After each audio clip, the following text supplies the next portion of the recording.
राजस्थान के एक छोटे से गांव में एक पुरानी हवेली थी, कालेश्वर हवेली। यह हवेली पिछले 100 सालों से वीरान पड़ी थी। गांव वालों का कहना था कि यहां जो भी गया वो कभी लौट कर नहीं आया। लेकिन इस आधुनिक युग में इन बातों पर यकीन कौन करता है?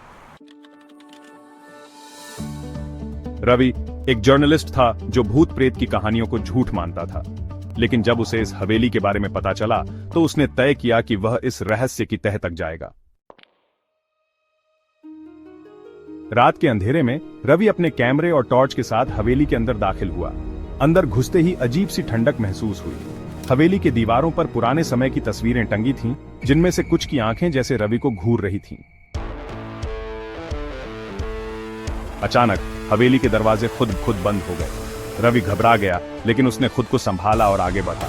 तभी उसे एक कमरे से किसी के रोने की आवाज आई। रवि उस कमरे के पास गया और जैसे ही दरवाजा खोला, वहां एक औरत सफेद साड़ी में खड़ी थी। उसके लंबे बाल उसके चेहरे को ढक रहे थे, लेकिन उसकी आंखें चमक रही थीं।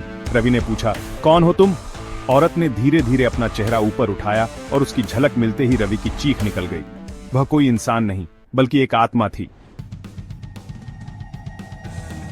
आत्मा ने रोते हुए बताया कि वह रुक्मिणी है, जो इस हवेली के मालिक की बेटी थी। 100 साल पहले उसकी शादी जबरदस्ती एक तांत्रिक से करवा दी गई थी, जिसने हवेली पर तंत्र मंत्र कर दिए।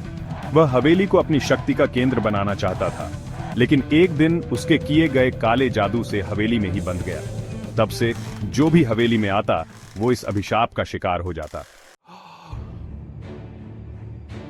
रवि को समझ में आ गया कि यह सिर्फ एक कहानी नहीं, बल्कि सच्चाई थी। वह तुरंत वहां से भागने की कोशिश करने लगा, लेकिन हवेली की दीवारों से अजीब अजीब आवाजें आने लगीं। अचानक फर्श हिलने लगा और हवेली की दीवारें टूटने लगीं।